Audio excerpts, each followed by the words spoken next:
Welcome to the Family Dynasty Podcast, where legacy meets leadership. I'm your host, Matt Dewing, family guide, business advisor, and believer in generational purpose. Our aim is to inspire and equip you to lead your family so that together you will experience compounding wealth in all 7 capitals through the generations. Each week we uncover timeless wisdom, cultural dynamics, and practical tools to help you lead with vision, live with intentionality, and build a flourishing family that multiplies in impact.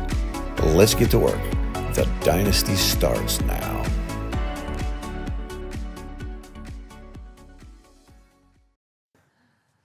Well, thanks, girls, for joining me back here for another Family Dynasty podcast. Today, we're talking about stay, heal, and build, being connected to family for the long term, and specifically addressing kind of what we hear is going on in culture, where more and more adults are choosing to disengage and, in fact, completely cut ties with their parents and family. And the more I hear about this trend, it just grieves me. And so I think we need to address it and talk about it. Definitely. Yeah. Where do we start?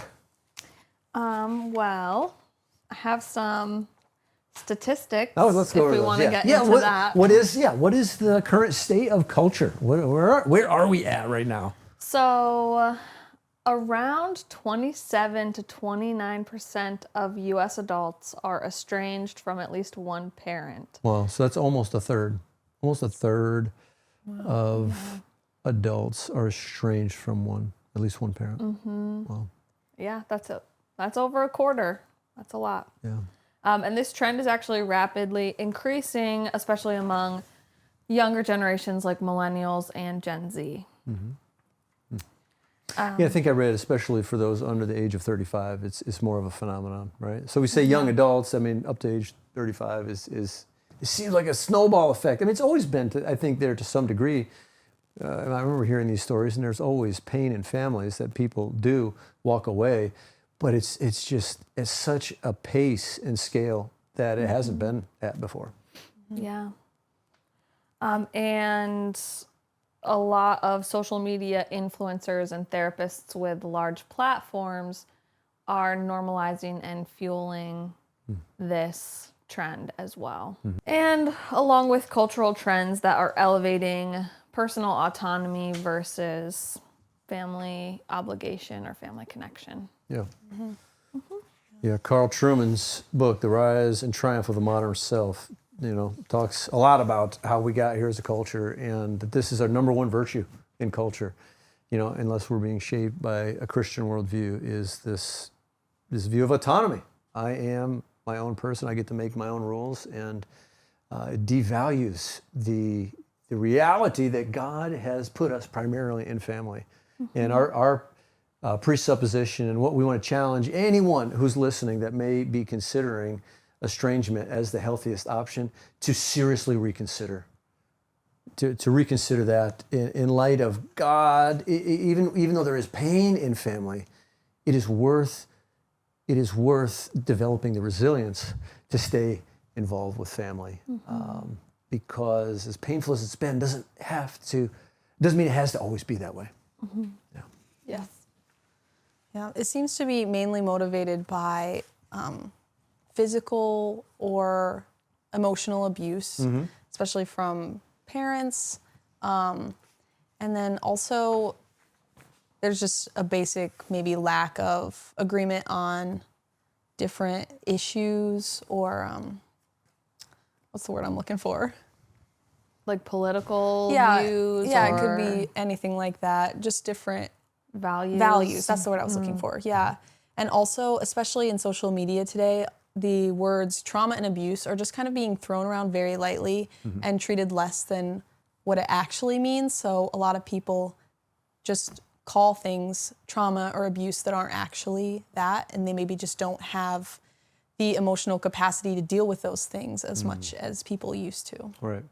Yeah, I read a statistic that in about 13 to 14% of the times, people are citing that it's abuse, right? They're cutting off all the ties because of abuse. But you wonder if what they're classifying abuse is, my parent gave me a strict command to stop something. You know, I mean, we don't want to make light of abuse in any way, Right. but just because it's self-reported abuse, what are they? I have a feeling some of it is just a fragility, a lack of resilience that people now are exhibiting because, and I think also it's so easy to identify with your tribe online.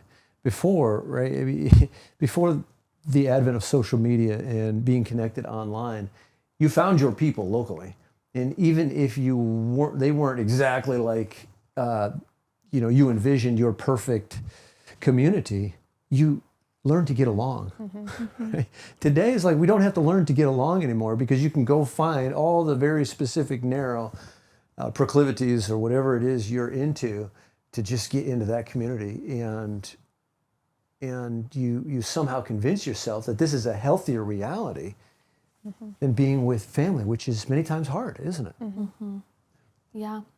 I think that it may be a way for some people to have control over something, and that could be for many reasons. Like if they felt out of control in some way, they feel like this is one way to get back control. But it's kind of like you said, you can put in the work and it's harder to have the emotional regulation to be able to work things out in family that may be difficult. And you can take back control by doing that, or the easier, quote unquote, easier way would be just to cut off ties. Yeah. So what about, talk about a time, have you experienced a time in family life that you found very frustrating, a time of frustration, or a time when you just were tempted to just check out when you found family life really hard? Not for me yet, because I feel like I'm still young. It's coming. Yeah, hopefully not. But like, I still live under this, like the family roof, I haven't moved out or anything. So I feel like it's not exactly the same for me because I'm still a kid and I don't feel like I need to rebel, I don't know. 20-year-old. Yeah, I'm just a kid. I don't know. I feel like if you're living in a house with other people, there's bound to be conflict and it's not going to be easy and you're going to get frustrated with people. Yeah. That's just going to happen. And I feel like expecting anything else isn't really realistic. Let's see, I don't think you girls ever ran away. Your brother, like when he was, I'm talking about every little kid has a story. I ran away from home for 2 hours. Yeah. Oh yeah. Did you ever do that? Yeah, I did, I packed up like Hershey Kisses and I tied them. I really wanted to have like a handkerchief tied to a stick. So I did that and I like went out into the woods and ate my Hershey Kisses, but then I was back. In 30 minutes, right? Yeah. Thought you were gone all day. Did you ever have that? Oh yeah, I did, but it was probably over the tiniest little problem. Yeah, it was Yeah. probably something like Grace just offended me when I was like 7 and Yeah. Yeah, I remember growing up on the farm, right? We, in hindsight, learned a great work ethic, and life was not easy, but, and we had a super loving family, but a couple of things I remember. One is I was probably, I'm guessing 10, 12, and I remember, like, I just thought I was entitled to less work. And I remember I left whatever we were doing. I went and hid in my bedroom, and I hid under the bed. And I'm like, I am never coming out. They are never going to find me. I am not going back to work. I remember that moment. And I remember something switching in my spirit actually during that time. It's like, you know what? What I have to do out there is better than the attitude I'm exhibiting under here. Like, just face it and go back out there. I think another time for me was between freshman and sophomore year of college, and I went away to like a camp all summer long, and your grandma and grandpa were especially your grandma was having a hard time with that reality. I remember when I drove away, she lost it. She like more than when I went away to college, right? And I just remember this feeling of, this is good that I'm leaving. She needs a little space, and she probably did. Right? She probably did need that space to realize she's going to be okay without her son. It was good for both of us, So I think there can be times when I'm so grateful that my parents have always been on a growth trajectory, as well as hopefully I have too. Those are the healthiest families, right? When you never stop growing, because we all have our hang-ups and issues at some time. We're hanging on to people too closely. We're, developing some level of codependence can happen. But yeah, if we're all on that growth trajectory, what I find interesting is the law of attraction, right? The law of attraction is the more needy we are, the more people want to remove themselves and get away. And the more okay we are, the more attractive that is to have people want to come in and be close to us. And I saw my parents kind of exercise that maturity that was attractive to me to come back in, honestly. And so I think that's a lesson or just a takeaway that if I could encourage family leaders and those parents who are sad because their kids have moved away or don't want to be as connected with the family, is to say, get healthy yourself. Get emotionally healthy where you do not need your kids. If you're projecting to any one of your kids that you need them, that's an automatic repellent. They sense that. And they don't want, it's icky, right? They don't want, if a child is getting well adjusted, they're going to have to be anti-fragile to be able to come into that needy situation and still be able to honor and respect and bless and connect with their parents, but it's not going to be as fun for them, will it? Yeah, because that's putting a lot on your kid. You're putting a lot on them, especially if they have a lot of hurt there. They shouldn't be responsible for you being okay. Yeah. Yeah. Yeah. Yeah. Yeah, I think one of the books I love is I think it's Nate Regier, Compassionate Accountability. And in there, he talks just about this concept, I'm okay, you're okay. And we have to get to a point emotionally ourselves where no matter how hard family is, no matter how hard any relationship is, that I'm okay. Right? Because of understanding who I am, that if I go back into a hard family system, it's not going to floor me or rock me. Right? We have to do the work of emotional resiliency. That is a process, and it's not like you flip a switch, make a decision, and that healing is done immediately. We're not trying to say that. But I think engaging in that work with the goal of becoming resilient so that you're no longer floored or destroyed when you go back into a challenging family system. Yeah, and I think it's important to acknowledge and honor the pain that some people actually do really go through in families. Yeah, let's talk about that. Yeah, especially cases of abuse or actual trauma, like that can be a very real pain and like mistrust that's there. And that's a good example of how you need to be a resilient person, you need to be a healthy person before you insert yourself in something that you know is going to hurt you again. Like there's a part of that as well. Yeah, absolutely. And I think we need to, just like every issue in life, we need to address it with nuance. Yeah. We're not here to say anyone who has completely cut off ties with their family is a bad person or doing life wrong. I think these are issues that call for wisdom, and it's best that with any issue that we surround ourselves with many counselors to speak into it. But I think what I want to challenge people to say is, even if you have experienced terrible and horrific abuse, that you should not automatically think, I must be disconnected from my family for the rest of my life. There may be a season, too, and it may be for a lifetime. There may be situations where it's just too painful and too dysfunctional and too harmful to ever reconnect. Yeah. But I think too many people haven't done the emotional work to get healthy and set healthy boundaries to then re-engage, to realize that even in a messed up dysfunctional family, there can be redemption there.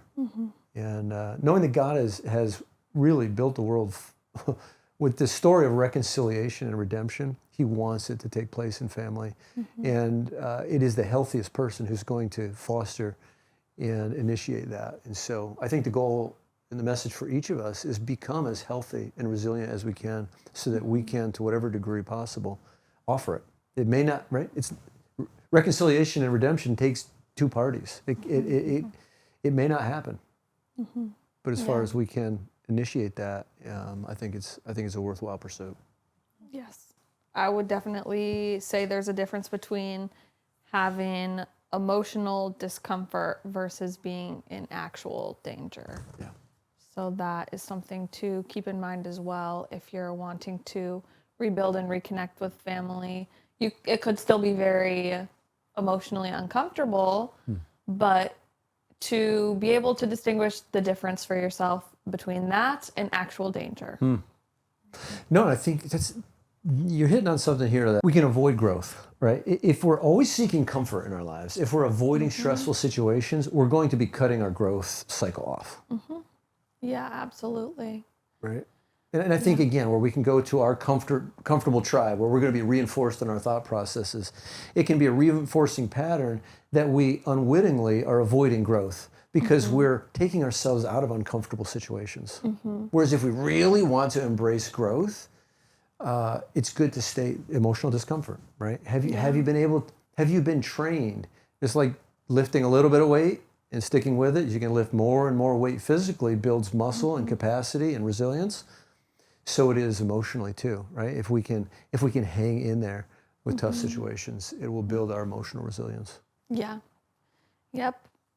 So whereas it may be easier for you to just cut off and not deal with, ultimately you could be missing out on a lot of redemption as well as a lot of growth by putting in some of the hard work to be emotionally uncomfortable with your families.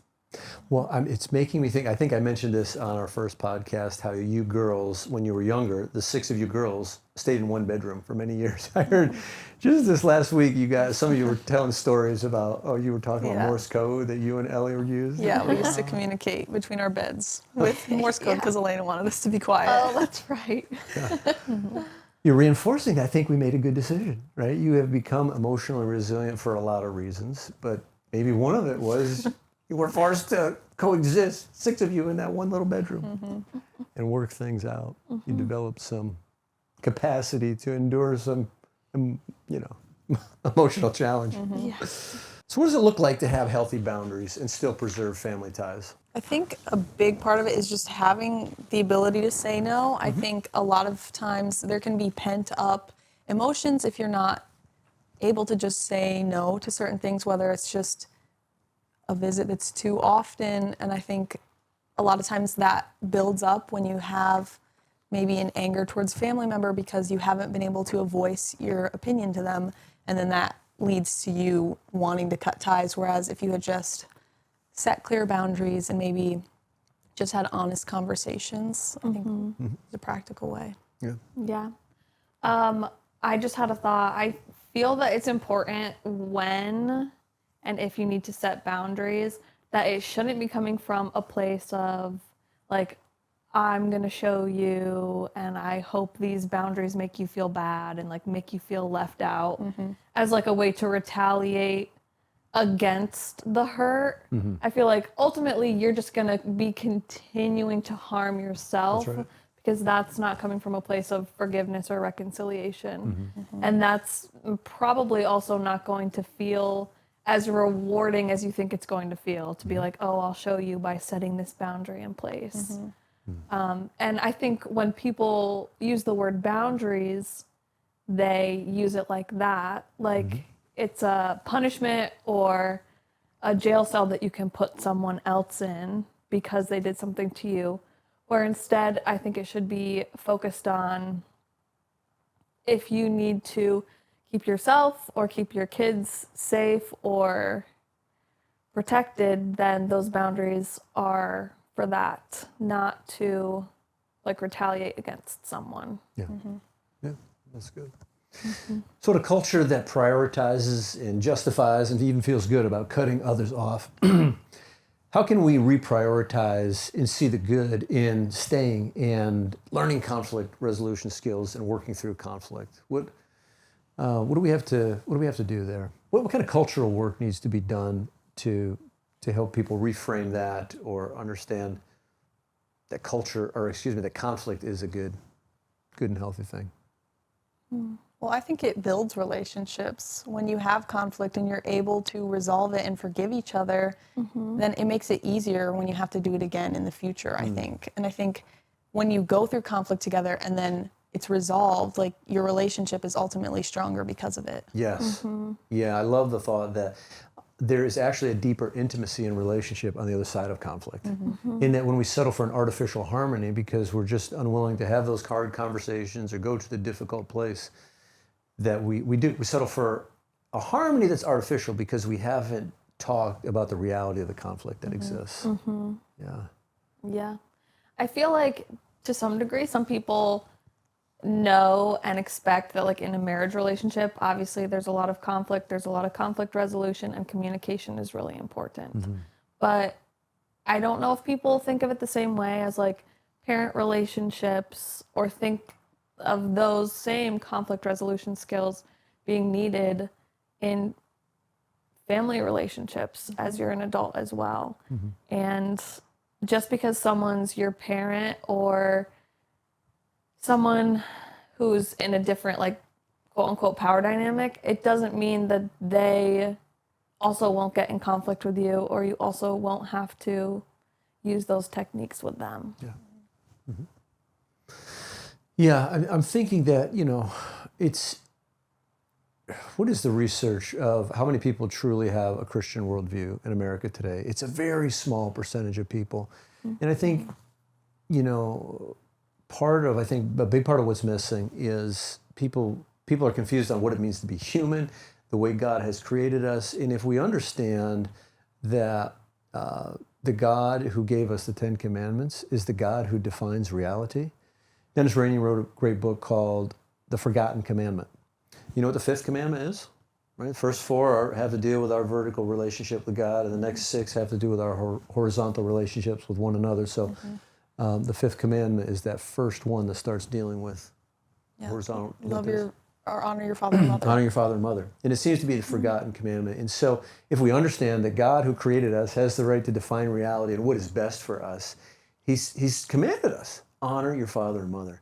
And so I think we see ultimately a generation that is disconnected from any understanding of who God is, and that God has created you to flourish when you honor your father and mother.